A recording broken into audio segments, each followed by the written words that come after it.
is Notsam Wrestling. Introducing your host from New York, here is Sam Roberts.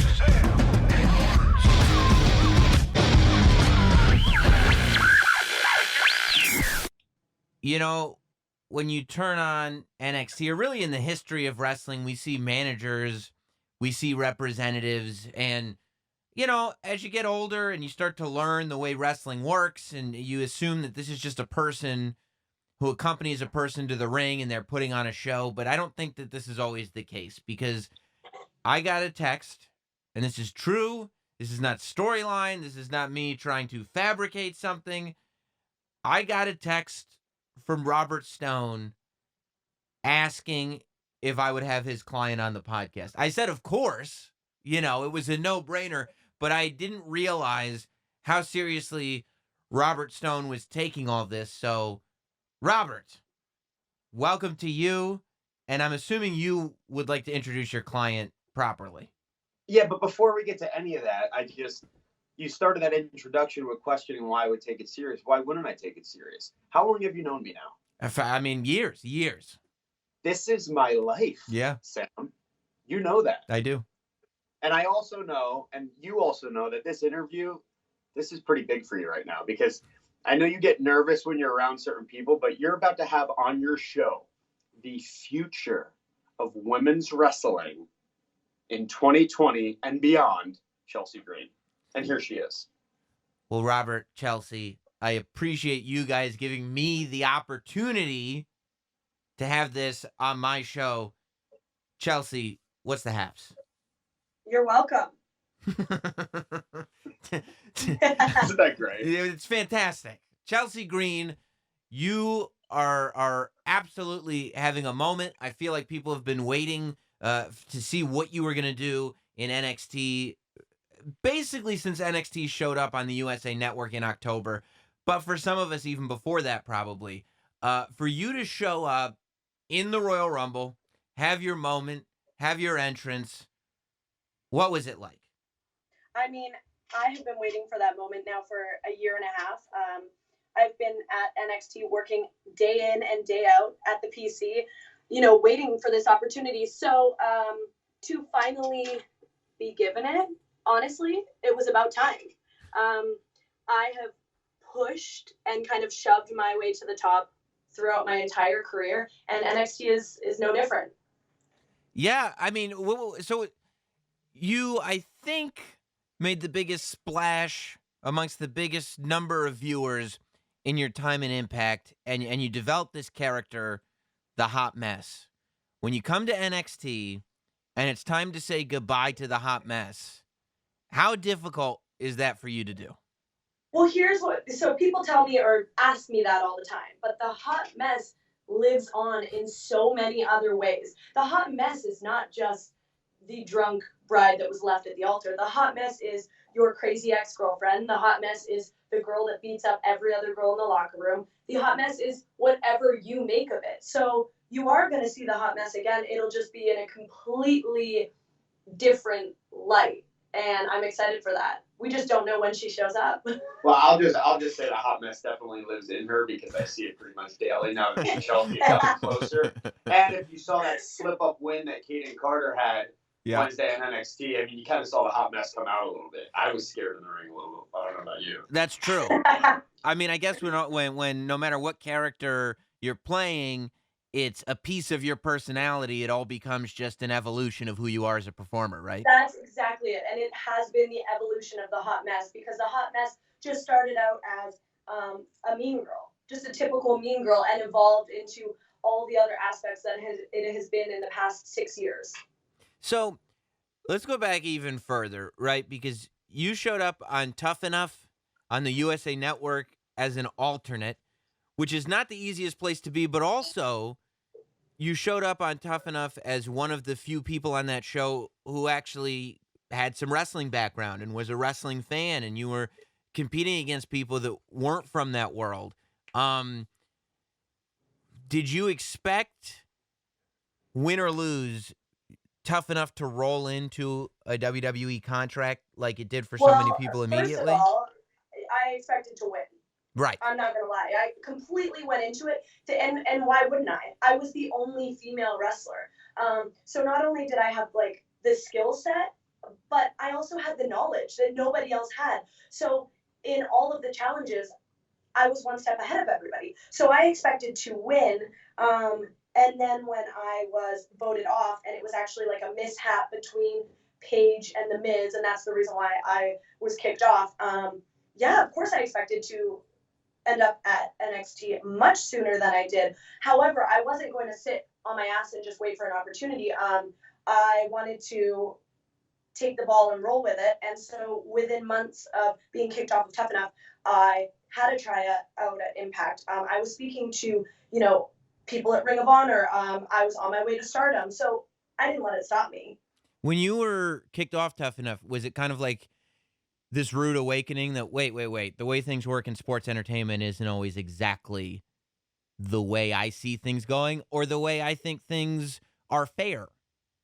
100%. But I think I had that rude awakening my first week on Tough Enough. Mm-hmm. That's when I realized, oh my God, I was so naive because I was only in wrestling in Canada. Right. And I got this huge break, like being on Raw as Megan Miller's physical therapist, and then being asked back to numerous tryouts, and then to be on Tough Enough. I had never had that exposure. So I had no idea that this is how the world of wrestling worked. And I think everyone adjusted to it a little better than I did because I went into it as a wrestler, not as an entertainer. So it was very eye-opening that first week. And then it's like, okay, I better keep up. This is not just about me being able to roll around in the ring. This is about so much more. Right. So you had these expectations going in, which ended up being a disadvantage because your expectations weren't exactly what it was, whereas all the other people going in with no expectations were completely malleable and had the, whatever it was, 3-week head start on you anyway. Of course, and like any reality show, there's producers, and people are planting bugs in your ears, and I'm thinking to myself, well, I want this job. I'm not going to listen to what this producer is saying. I'm not going to, take that and like go start a fight because I want this job. I want them to see that I'm likable, that I can work, with everybody, and that I'm friends with everybody, or can play up to people's advantages, and that was my downfall. Right, because you didn't realize that half the test was making good TV and getting into fights with people. Of course. Yeah. If I were to do this now, I would do it so differently. Like, I would totally play up to everything they wanted me to play up to. Hot mess on the whole. Exactly. Yeah. Exactly. I would have a drink in hand the entire time. So when you start moving off and doing other stuff, when you start doing Shimmer and when you start doing Impact and when you start really kind of coming into your own on the independents and other organizations, and you start kind of, seeing what's going on with the people that you were on the show with and realizing how many of these Tough Enough castmates are kind of getting developmental deals and getting tryouts and that losing on that show wasn't actually losing on that show for a lot of them. Were you confused by it? Were you like, you know what, let them do their thing, it's going to motivate me more? Were you bitter about it at the time? Well, I want to say I wasn't bitter, but of course I spent like 2 weeks being bitter, but Right. then there was nothing I could do. Like, I think the biggest kind of moment for me when I was like, oh wow, everyone got signed but me, was when Vanessa Borden got signed, because a lot of people don't know, Vanessa was an alternate with me. That's how we met. Vanessa was at the tryout. Both of us were alternates, but I got chosen, and then she got signed, and it was like, oh my God, okay, wow, I must have really done something wrong. But after 2 weeks, the opportunities that were coming in from it were amazing, and things that I couldn't turn down, especially as a Canadian. Trying to leave Canada and get out is so hard on the independent scene. So when I got that Impact tryout and knew I was going to Stardom, I'm like, well, what more could I want? Right. I'm still moving up in the ranks. Maybe I'm not at NXT, but maybe that'll work out for me. And now looking back on it, I couldn't have asked for anything better in my career than to be sent to Japan and to have all these multiple tryouts and to travel around the world, because I would not be in the position I'm at in NXT had I not done that. Right. And now you're seasoned and now you've seen everything. And now instead of going in and getting, trained from scratch at the performance center. You can almost go in as like a finishing school. And Well, right, because nobody else can say that they have already main evented pay-per-views and matches and had a match versus Pentagon. right. None of these other girls can say that, right? Yeah. Like, I have so much under my belt and on my resume that you cannot deny the fact that I should be at the top of NXT. Yeah. It's really sad because her credentials are way better than mine. So if she's saying no one can say that stuff, I'm just sitting here like feeling smaller and smaller. But Well, Robert Stone, that's why you don't wrestle anymore. That's why you have moved into the role that you're in. Exactly. Why do you think I asked her to join my brand? Right. Now you've got a brand, and Chelsea's is wrestling, and it's the way everything should be. Exactly. So how did you get to a place where you were like, you know what, maybe I don't end up in NXT? Because I would imagine. Well, let's go. You brought up coming from Canada, and I would imagine that the hardest part about getting out of Canada is not just getting noticed by the American scene, but also the whole work visa thing. Like, you can't just be a Canadian who comes to the States every weekend and does that. Like, you have to figure out some form of American employment in order to be on the American scene, right? Yeah, people don't understand how hard it is because that's just it. Everyone thinks that, and even Americans think that Canadians can just walk across the border and wrestle. That's not the case. Surprisingly, Americans can walk across the border and wrestle in Canada with no visa, but we can't do the opposite. So I actually had to lock down a job with Impact before I had a visa, tell them I had a visa, I got the job, and then I got a visa. That's how it worked. Wow. They probably still don't even know that I told them I had a visa and didn't. And I literally, within a month, had a visa in my hand, and I just told them it was in the process. But it was really, really tough. I spent thousands and thousands of dollars. I've probably spent $20,000 in visas. Wow. Just to get the opportunity to be seen by just to be seen. Yeah, exactly. And those visas don't really allow me to work just all over the independents. You have to have one job. So I risked a lot just going into America to try to be seen. So when you realize that it's working out, right, that this path that is totally different from the people that you probably came up with in Canada, this path that is completely different than anybody else that was on Tough Enough with you, that this path is actually working, that you're actually making this name for yourself, that you have this career, you're a title holder, you're wrestling in multiple organizations, you're on television, you're on pay-per-view, just like you were saying, like, you're building this list of credentials. Do you get to a point where you go, you know what? If I don't, even though WWE and NXT is where I want to be, there is this life that could exist without it. Well, the funny thing is I never got to that place because this was always my goal. So I wanted to make sure whatever happened after I got here, I didn't mind as much, but I needed to get here for myself. I also didn't exactly see the light at the end of the tunnel. There is more of that hope maybe now that we have AEW, but that wasn't necessarily the case right before I got here. We're talking 2 years ago, right? Right. So there, Lucha Underground was kind of diminishing a little bit, and Impact I was at the highest point in my career, and I still kept thinking about WWE and NXT, and I couldn't get it off my mind. And I actually had to beg for my last tryout at NXT. Yeah, I actually had to send multiple emails to say, I want another tryout, and there's no reason why you will not hire me after this tryout. And that was the tryout that they hired me from. That was my third or fourth tryout. How do you keep your confidence? I mean, I think that is a problem that so many people would have, becoming okay with rejection, maintaining your confidence and being able to go back and saying, okay, I know I got rejected. Give me another chance. Okay, give me another chance. Okay, I know you're not asking. Give me another chance. Like, that's really difficult for a lot of people to pull off, especially with the attitude that you had, which is, okay, give me a tryout and you will hire me. Well, I had those moments, of course, but I was very lucky in my career. I would say every 6 months or so, I had a major kind of like stepping stone up in my career. So, I first started wrestling, and then 6 months later I was on Raw, and 6 months after that I had a tryout. 6 months after that I was on Tough Enough. Right after that I had an Impact tryout, and then I was on TV. Then I main evented. Then I won the title.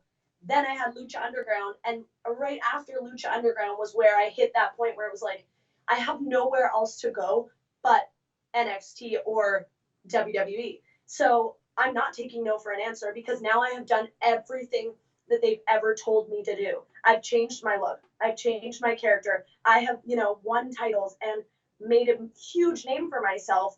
They can't deny me.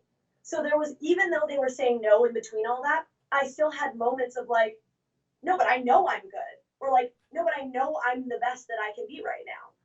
Right. And was there anything in your head, right, when you go in for this tryout, especially because you asked for it, is there anything in your head where it's like, look, as good as I am, there's always that chance somebody isn't going to like me. Maybe I said something to somebody 3 years ago and they're holding it against me. There is always this chance that this isn't going to pan out. Was there anything in your head where you go, okay, if this tryout doesn't pan out, what do I do from here? I think going into the tryout the first day, I had all those thoughts go through my head as I was driving there. Because like at that point, I had everything to lose. I had no other job. So this was it. I only gave myself this option. But after the first day, on the very first day, we had promos. And after that day, I knew. I was like, there's no way. There's no way they can deny me after I just did this ridiculous promo in front of everyone, and I put it all out there, and I looked crazy, but I completely stood out. Right. So how can they say no to that? And like, we're getting in the ring and we're bumping around, and there wasn't many other girls that could do that. So really, all of those negative thoughts left my head the minute that first kind of promo tryout section was done. Yeah, we were at the same tryout, so I could vouch for that. The only promo that I remembered was hers. And that's funny because the only part of like the whole tryout that I remember was your part in the match. Yes, totally. I mean, that's got to be amazing that you, Robert, are able to do something in a tryout, and they're like, all right, yeah, just do that. Yeah, then like you still have the same shirt, you still have the same glasses. You're like, yeah, that seems right. Hey. Yep, that seems like you. It ain't rocket science. So you find out that you finally have made it. What is the difference in your mentality, do you think, in getting here now or a year and a half ago or whatever it was, when you've, spent years busting your ass to be successful in wrestling, always with this goal on your brain, versus showing up after 6 months of being, in Canada or whatever, jumping on Tough Enough and getting it right away? I'm so happy it happened this way, because now I know who I am. I'm so confident in what I bring to the table. And even if you had have brought me here a year and a half, 2 years before, I would not have had that same confidence. I wouldn't have walked in the door knowing that I belonged here and I deserved this spot. And now, because this is a really tough place to be, there's always new faces coming in, always people like Bianca who can do 10,000 backflips and I can't, but there's no part of me now that is like, I wish I was like that, because I know what I bring to the table. Right. And I'm totally okay with that. I would not have been that way 3-4 years ago. You also stepped into what I think, and I've said many times, is the most competitive women's division anywhere on the planet. The NXT women's division it's crazy loaded. You started in the Battle Royal a couple weeks ago. It's crazy loaded right now with talent on talent on talent. Like, there's stuff you could do title matches for 3 years or more just based on the talent that's there not right now, without one new face being added. And like you said, new faces are being added all the time. So I think you must need to have not only that level of skill, but that level of confidence in what you bring to the table, just in order to survive in that environment. Just in order to survive every day walking in the door. Yeah. Because we are in it's like going to the gym and you're going to the best gym in California and all you see are all these hot people that are muscular, that can jump higher than you, run faster than you. Like, you need to have confidence, or else what are you even doing walking into that door? Yeah.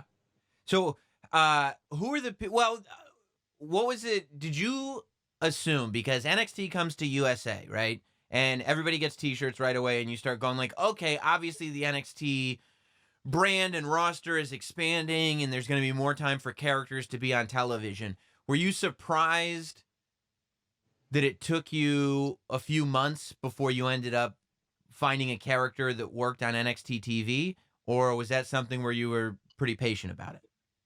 I'm not patient with anything in my career, so and I can't even lie to you. Like, I have been fighting this entire time to figure out a character to get on TV to show that I'm worthy of the NXT brand, and it's been really tough, but they know what they're doing. Yeah. They know what they're doing with every single person here, and you can't deny that. That is why Seth Rollins is the way he is. You know what I mean? So it's like, although I wasn't patient and I kept trying, I think that that's why we got here when we did, and that's why now we're going to be put on TV, and you're going to see us as every week.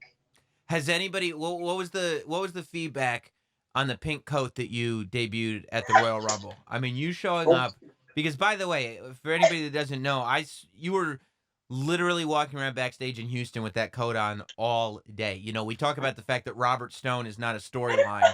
Chelsea Green and that coat are not storylines either. That storyline was that coat was not waiting like next to the entrance for you to just put it on so you could make a big splash. That was your coat for the day, just walking everywhere. Big. That was my coat for 2 days. I wore that at Takeover too. I made a splash at Takeover, and then I just continued it onto Sunday. On to Sunday, a big giant pink ski coat that reaches the floor, and in big silver letters it says Chelsea on the back. So I mean, I admired it, and it caught my eye right away. And I'll tell you, because I feel like we've seen robes. We've seen capes, we've seen crowns, we've seen all kinds of stuff, but I don't recall ever seeing like a ski parka like that before. And as ridiculous as it was, there was also something very showy and glam about it, It's just so me too. Like, I'm Canadian and very dramatic, and honestly, I've never seen a coat like that. When I saw it, I was like, I need that, and I need it bedazzled. Yeah. And I sent it to my lady, and she was like, where in the hell did you find this thing? I need to get that thing in every color because I'm obsessed with it now. Is the actual name a ski parka? Yes, it's a real ski parka. It was a legitimate ski parka that I don't know who, but people would wear it to the mountain. Well, I would. That's who. Yeah, and now you've got to find neon colors in every color so you can match it to your gear every single time. I know. How am I going to live up to that? Like, I don't know, but I loved it so much. How do you this is like the most fascinating thing to me, and the whole what the WWE life is, because I don't know if people and fans really can wrap their heads around, because when we look at superstars on television, that's how they come across. Like, everybody that's on television, for the most part, feels like they belong there, looks like they belong there, they look like a superstar. But just from a human level, right? When we just talked about the fact that since October, you've been waiting not so patiently to figure out, when am I going to get on TV? All of a sudden, 3 weeks ago, you start this thing with Robert Stone, and then we just ramp right up, and you are standing in a stadium, not an arena, a stadium, a baseball stadium full of people, announcing yourself to the world. I mean, how do you process how quick it is from, oh man, when are they going to use me, to, oh, look at this, there's 50,000 people staring at my pink coat? I think, well, that was a dream that I had. I wanted everyone to stare at my pink coat. But I think you don't process it until the moment is over, until you have time to decompress and you're sitting on your couch, or you're doing regular stuff like cleaning your cat's litter box, and you're like, wow, 2 days ago, 50,000 people were chanting my name in a pink sparkly coat, and now I'm back to doing my regular life. And then it's like, okay, wow, it's really crazy. Or sometimes I have moments where, my regular civilian girlfriends like send me pictures like, oh my gosh, what is your life? Like, you come home at Christmas and you're a normal human being, and then you go out in a pink coat and booty shorts and you're like a totally different person. And then it's kind of like, yeah, it's eye-opening. It's crazy. But in the moment, because I've worked so hard for all these little milestones, I just enjoy it. I'm not like crazy nervous or anything like that. I'm just taking it all in. Of course I'm nervous, but I'm taking it all in and I love it. And I know I'm meant to be there. I think that's probably the most important part. That like imposter syndrome doesn't start to kick in, or you don't have Yes. that. Because I think that's where, because I said most of the time, you look at a person and you feel like they belong on TV. But it's anytime a performer or a superstar starts to doubt themselves, I feel like that reads so loud Oh, immediately. It totally does. And I felt that way for the first 4 years of my career because I was given opportunities that honestly I didn't deserve. They were, I was too new for them, for all of them. And now I'm at that point where I'm not new. I wanted to be at this point in my career. I couldn't wait to get 5 years into my career so that every single thing I did, I knew I deserved. And I'm completely at that point in my life now. Was there a moment earlier this year when it wasn't certain what brand you would be on? When you started you showed up on Raw, I think it was either the first Raw of 2020 or the last Raw of 2019. And then after that, for a few weeks, you were wrestling on Main Event. Was there a moment where it was like, let's see what this looks like? Maybe since Chelsea hasn't debuted yet on NXT TV, maybe we'll just put her on Raw. We'll put her on SmackDown. Yeah, that's exactly what happened. I think I was just given an opportunity on that Raw to kind of show what I can bring to the table. And I don't think that they were expecting to like me as much as they did. I think that that's what happened. I think it was just a one-time thing. And they liked kind of my attitude and my demeanor that I brought to the table. And they're always looking for the next fresh face to bring to the main roster. And that was me. So I did 3 weeks of Raw, 4 weeks of Raw, and then I was already kind of planning to debut in NXT around this time. So back I went to NXT, and it worked well because it's nice to have already put my face out there on the main roster, get this opportunity at NXT to build it, and then Rob and I get to show up back on the main roster pay-per-view. Right. So it was a good kind of 6 or 7 weeks for us to prove ourselves. Yeah, just to start planting seeds so that when something happens, it's not like out of nowhere. Totally. And it was an amazing reception from the main roster crowd when I went out for Raw. I was really, really happy considering they really don't know who I am. They've never seen me on a WWE product. So that was a nice little confidence boost to bring back to NXT. How does the Chelsea Green, Robert Stone brand connection formulate? Because there was also a moment where it felt like, maybe you and Deonna Purrazzo would be a tag team, or at least some kind of faction or whatever it was working together. And that kind of, again, drifted away a little bit as you came out with Mr. Stone. Well, I mean, I don't want to speak for Robert here, but I think that he's always open to new talent coming in. So who's to say that it's just going to be him and I, Who That's knows true. what's going to happen in the future? I don't know. But for now, I say when you see the numerous pictures that both of us are posting on a daily basis and you just look at us, I mean, isn't that just answer enough? I mean, dude, look at us. No, you're Look right. at us. It's You're right. like it answers itself. No, I get it. What you were around Robert Stone for a while before you made your pick. Before you were around, like you said, you were at the same tryout as Chelsea was. So you were both around. You were both waiting for that moment.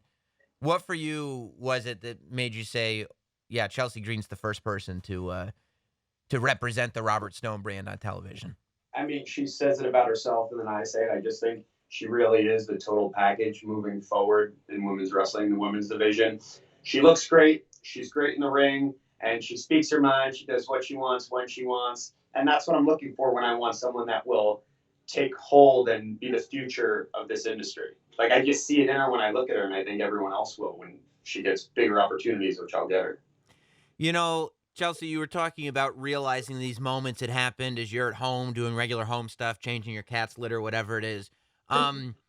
Something my wife has to deal with, I know something that you have to deal with, is having large packages of action figures show up at the door on a fairly consistent basis.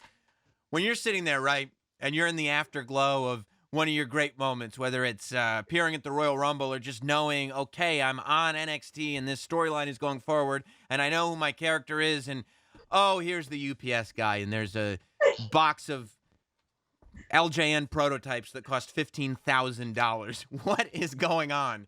How does that all process? How does that compute? Well, it really pisses me off, honestly. You know what bugs me the most? When I drive home from a long day of work and I go to stop at the mailbox, get my paycheck, and then actually I'm not stopping to just grab an envelope. I'm stopping to grab like 10 packages to then take from the mailbox into my car and then from my car into the house. That really, really bugs me. Yeah. And he knows that. He gets a text every Monday. And I'm like, what the hell did you buy this week? But you can't, he loves what he loves. What am I going to do? You took it. You knew going in that this is who this person was. That's what I tell my wife too. You knew going in what you were getting into. There's no lies. There's no disguises. You agreed to it. And so welcome to life. I knew because when I went on one of our first dates, I built the shelf that all his Funkos are on. And I should have known right then. That was when I should have tapped out, but I didn't. I continued. So now I'm in very deep. Do you I don't even know what a Funko is? Chelsea, through osmosis, do you have more action figure knowledge than you should probably ever have? Oh, 100%. Like the fact that I know what LJNs are. If you had asked me that 3 years ago, I didn't know what a Funko was either. I had no idea. And now I literally I definitely know all the expensive things. Yeah. In the cabinet, just in case he dies, I will be taking those expensive things with me.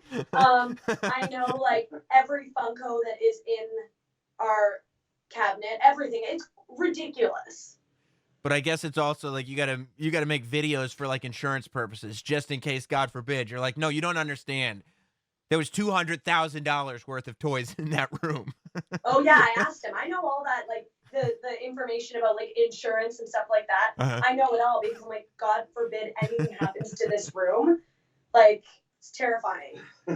Now, has Robert Stone imparted onto you the wisdom that he has imparted onto me in the past? Probably, I don't know, a year or more, maybe 2 years ago at this point.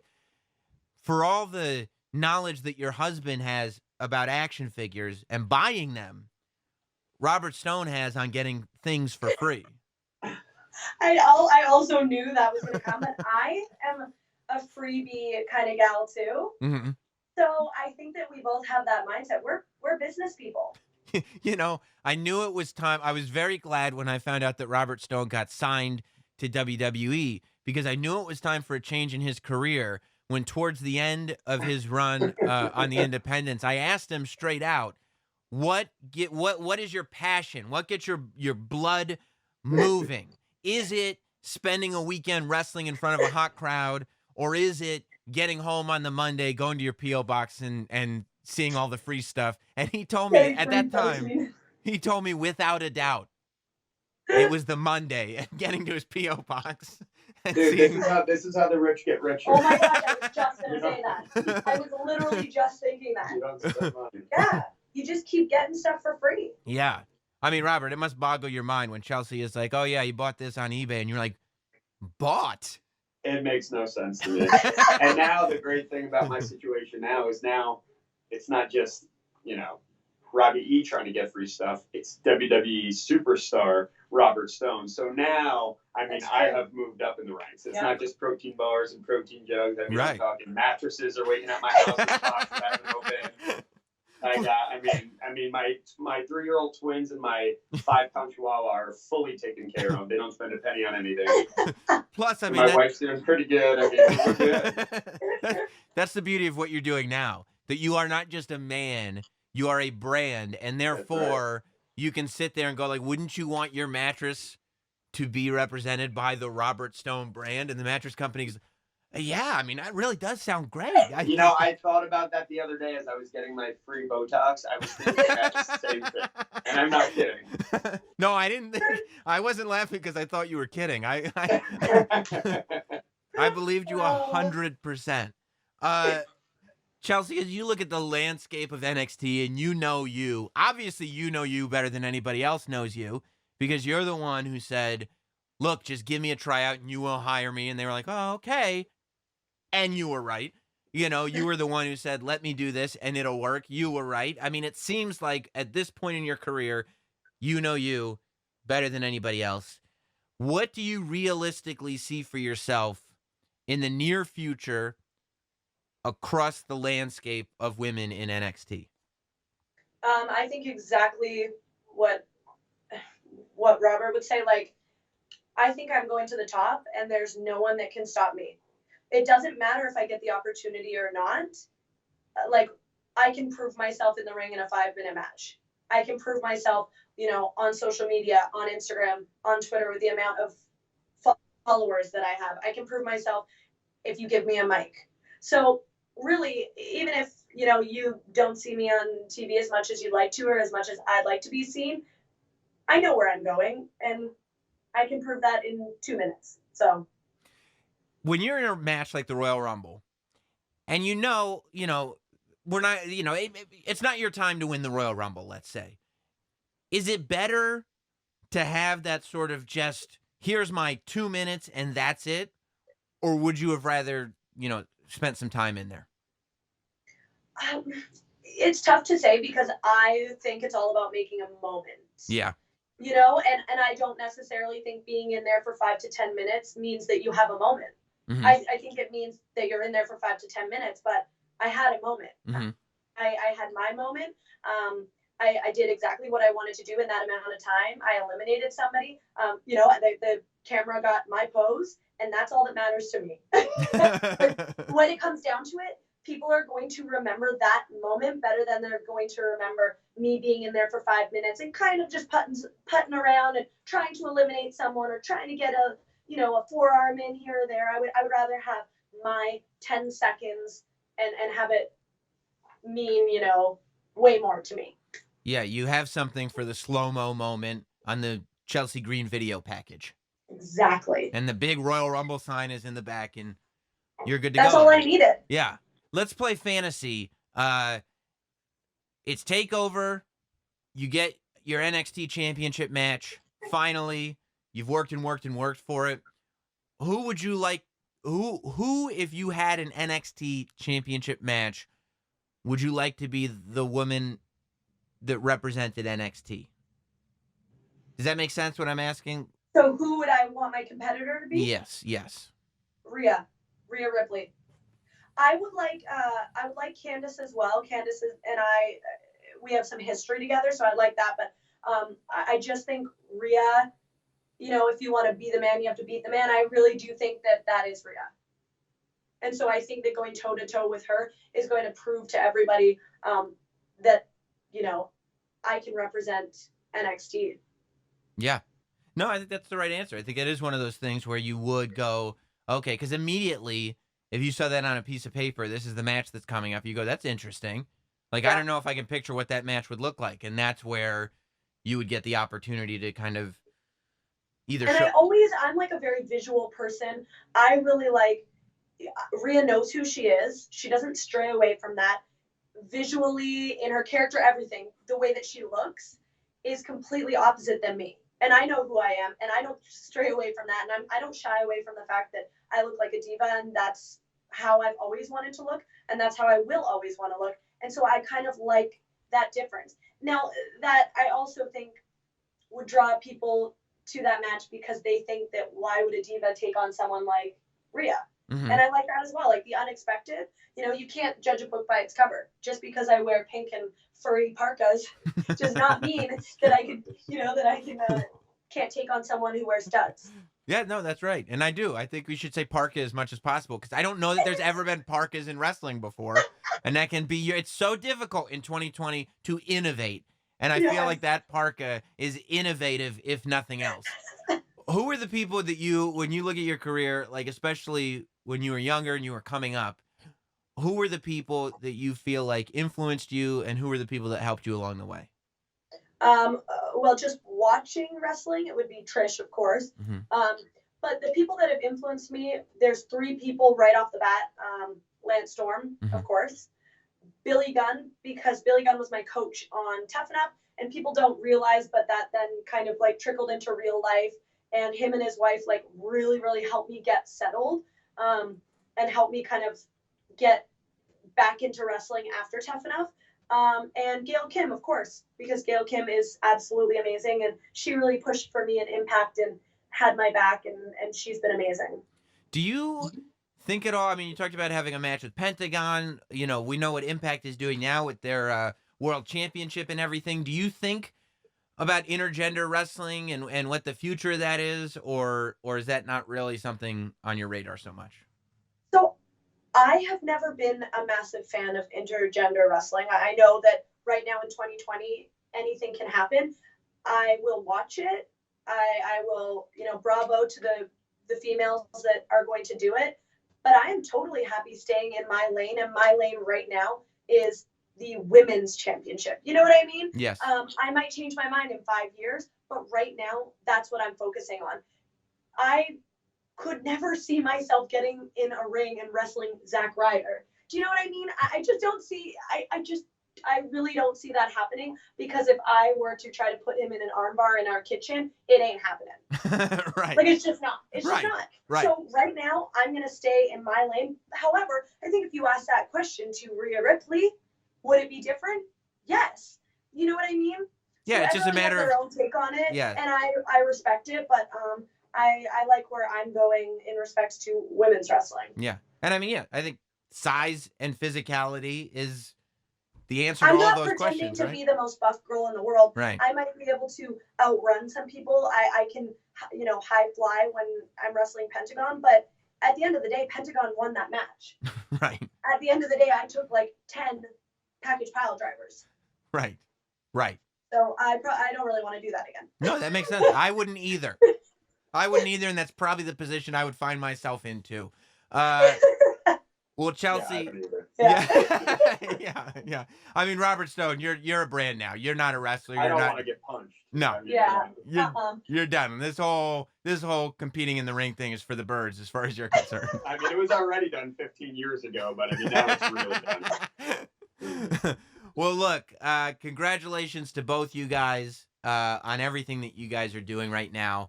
And Chelsea, congratulations to you on finding Robert Stone, who is working for you so much that he is going and reaching out to people and going like, hey, you got to talk to my client. And I'm going, all right. Yeah. Yes. Easy. Yeah, of course.